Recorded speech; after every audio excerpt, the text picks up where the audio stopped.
Sandra Kirkland, Manager of Professional Development for Royal LePage Real Estate Services. It's been a really exciting week this week. Our boards and associations have been working overtime to provide us with new tools and guidelines so that realtors are well equipped to be able to represent their clients efficiently and safely in this new virtual world that we seem to be living in. There's a couple of new changes, and I wanted to record this video quickly to give you some support on how you can best use these tools in your business this weekend. You may have noticed that the Toronto Regional Real Estate Board, as well as many of the boards within Ortis, have released a new option for you to be able to host open houses. Since in the province of Ontario, open houses are now fully illegal as directed by the province, they have allowed an option for you to select, instead of choosing a public open house, instead to choose a virtual open house. The definition of what a virtual open house is ambiguous. There's a couple of different ways that you're able to host a virtual open house, giving prospective buyers a real, honest look at the inside of your listing. So I want to talk about a couple of those methods today. Here's some ideas and suggestions for your virtual open house. First, you need to decide whether to go live on air or pre-record a video for uploading later. I suggest that if you're not already comfortable editing and or uploading video, that you go live. This is simple and throws you right into the deep end. For some not yet comfortable on video, pre-recording it with the intention of uploading it later can potentially fall flat when you watch it and end up too self-critical to post it. Going live on Facebook is easy. From your mobile device, tap to open the app. You may see the live button right here where you're about to type in a new post, but if you tap what's on your mind, it will give you a lot more options. Tap live video down towards the bottom and it'll open up your front-facing camera. When you're ready, hit that blue button down there that says Start Live Video. That's going to turn on your camera and start to notify everybody on your friends list that you're going live. It can be really nerve-wracking, but try not to worry about it too much because the vast majority of realtors right now are all in the same boat and all feeling the same amount of discomfort about speaking to the world when you can't actually see anybody's face.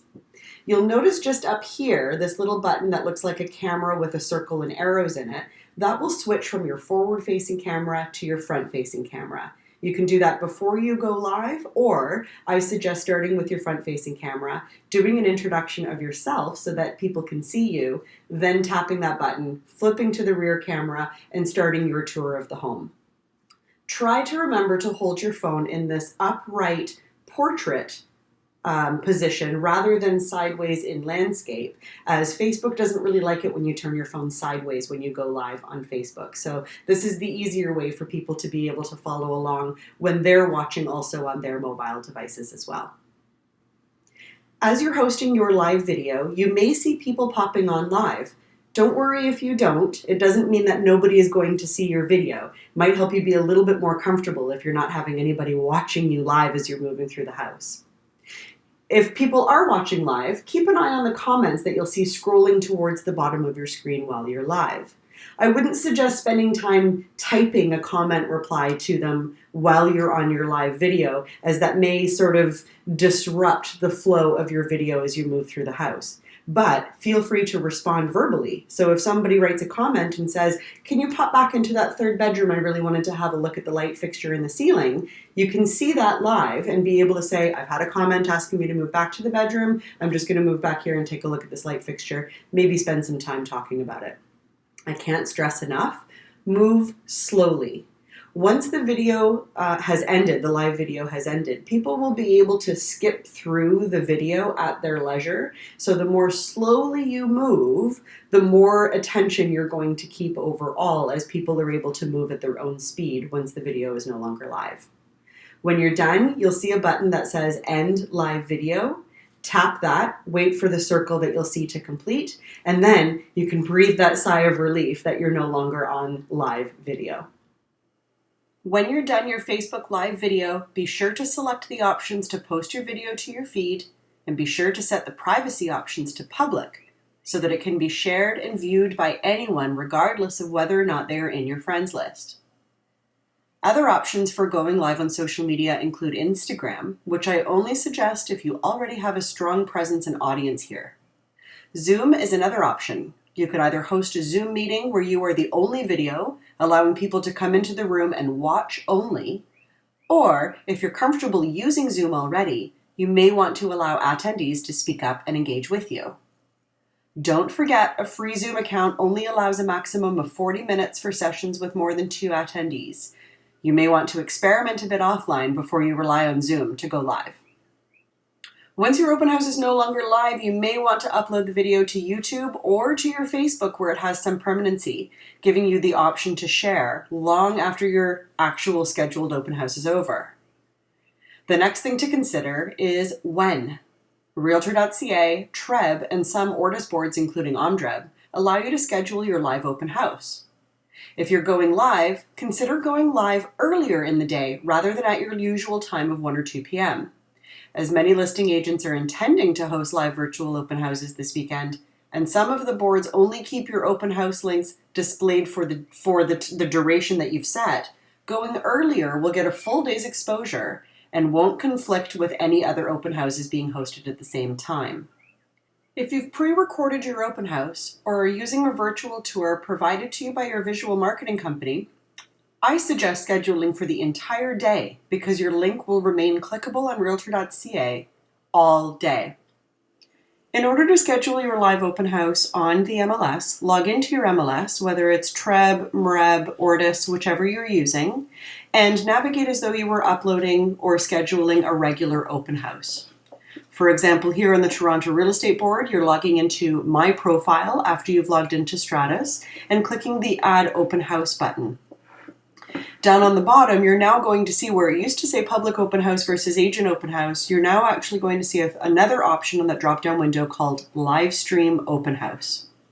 It's really important to remember that if you're uploading a pre-recorded video instead of actually going live, that on the date that you're choosing to host this open house, that your start time and your end time is all day. I would recommend going from 8 or 9 a.m. until maybe 7 or 9 p.m. This will ensure that your link remains live all day and people can click on it whenever they come across your listing. If you are going live, I would suggest that you keep the time frame to an hour, potentially 2 hours, and I would obviously aim to start your live video at whatever time that you have put here in this schedule. Down in this section, after you've scheduled the timing, it is going to ask you for a URL to put in this field here. This URL will point consumers in the right direction to make sure that they are accessing the proper video or the proper platform where you intend to go live. If you've hosted a pre-recorded video and you've uploaded it to YouTube, simply find that YouTube link and paste that URL here into this field. If you're going live on Facebook, you'll need to navigate to your Facebook page, whether you're going to your personal page or your business profile. Once you've chosen, navigate to that page. As you can see here, this is my Facebook business page. At the top in the URL bar, you'll see what the website address is for your business page. Simply copy that address, right-click, choose Copy, go back over to your Treb tab, and right-click and hit Paste to put that exact same link in here into this bar. Once you've done so, that link is going to be pushed to Realtor.ca and everywhere else that the board displays upcoming open houses. For example, on this listing on Realtor.ca, we can see that this particular realtor has scheduled a live stream to occur on Saturday, April 11th from 2 till 4 p.m. On Saturday at 2 o'clock, a consumer will come back here and they'll see a new icon. It'll still be these blue lines here, but underneath there will be a red box that says Live. And consumers will be able to click directly on that and it will take them right to the Facebook page where this realtor will be hosting her live virtual open house. If you require any further guidance on how this works or what you're doing in order to make sure that your virtual open house is accessible to anybody looking at your listing, feel free to connect directly with me or with your branch manager. We're all able and willing and looking forward to helping you make your virtual open house a success. As for how long your virtual open house should be, that will depend on the property. Condo apartments, if you're able to access them, could take 10 minutes if it's smaller and you're only focusing on the unit, or it could take an hour if you are able to move through the building and intend to showcase the amenities. Don't forget to account for losing your internet connection in elevators, which could unexpectedly end your live video.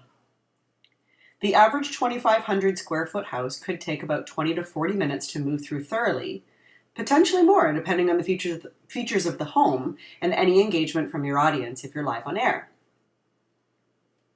Here's some suggestions for planning a live or pre-recorded walkthrough of your listing.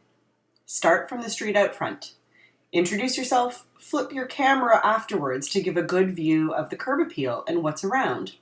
What do the neighbors look like? How many parking spots are there? Take some time to address the community and which way the home faces. Have a plan in advance for moving through the home. Which way are you going to go when you step in the front door? Planning all this in advance will prevent you from potentially missing rooms altogether or things that you intend to highlight. You may want to write your path down on a notepad that you carry with your other hand to give you guidance if you happen to lose track. Move slowly through the home. Try to keep in mind that your goal is to give a buyer an honest perspective of the property. The last thing that you want is to have a buyer really interested in the home based on your video, only to find out later, given the current environment, that the perspective that you gave was a little bit less than accurate. Without focusing on faults, you should consider addressing the imperfections. Prospective buyers will appreciate it, develop trust in you, and give them more confidence in potentially placing an offer without having physically visited the property. For example, if there was once a shower leak that had been remedied, but minor water damage still remained, address that the same way that you would if you were a buyer representative touring a buyer through that home. Take your time. Have I said that yet? Open closets, pull back shower curtains, turn on lights, look out all of the windows. In the kitchen, open appliances, open the cabinets and drawers, the same way that buyers would if they were physically in the home, and especially if there's some great organizational structures worth pointing out. Don't forget to go to the backyard. Don't worry if you take a moment while you're live to put your phone down and grab your shoes if you need to. Don't turn off your live video, just announce what you're doing and put your phone down. Your audience will understand, I promise. Have I suggested yet to move slowly? The worst videos I see are the ones where the host steps into the doorway of a room, does a quick sweep, says, "This is the bedroom," then moves to the next. Step into the room. Take time for the audience to get an idea of what it looks like to be in the room, not just to peek in from the door. If anybody is bored by your video, they'll fast forward later, so don't worry about it. When you're done, make sure the privacy of your post is public and cross-post it to all of your channels. Don't forget to post the address, the price, and the location where in the world this listing is located everywhere. It's really frustrating for buyers to watch a video only to have to ask you later or investigate deeper to find out if they can afford it or if it's in the area that they want to be in. Make sure that this information is really easy to find always. Lastly, set yourself reminders to check in once or twice a day on the post for the next week to see if there's any new comments or shares that you might want to follow up on.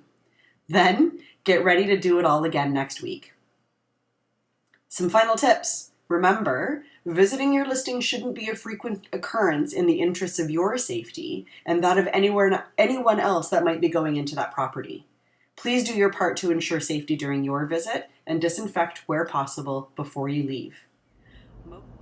I also want to talk about a gimbal. You can order these cell phone stabilizers, handheld cell phone stabilizers, for around $100 from almost any online source. You can get them from Best Buy, you can get them from Amazon, or you can get them directly from the source. The one that I have is called a DJI Osmo Mobile 2, and I like it a lot.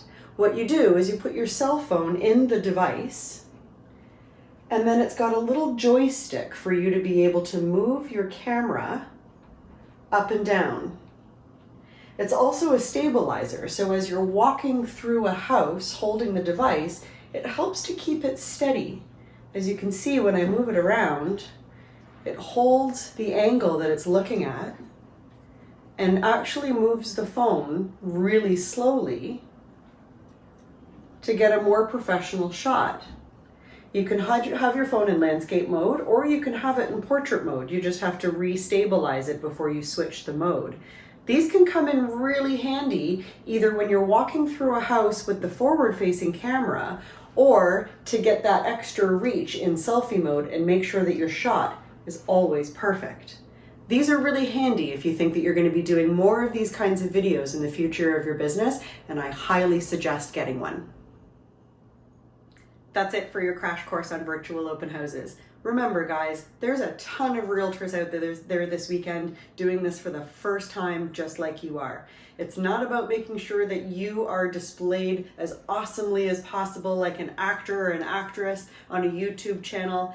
It's not about that. If you stumble over your words or need to stop and start a sentence again so that you can get the sentence out properly, it's okay. It's not about you. It's just about giving a buyer a good perspective of what it's like to be in your listing. If you're not hosting a virtual open house this weekend, try and block out some time to see what else is out there. Get some ideas of what other realtors are doing. You'll realize really quickly what you like and what you don't like about what others are doing, and hopefully we'll be able to apply that to yours if you have a listing coming up before this crisis is over. So if you're out there this weekend, be safe, have fun, go slow, breathe deep, and good luck. For those of you that aren't out there this weekend, stay safe and enjoy your long weekend. Talk to you guys soon.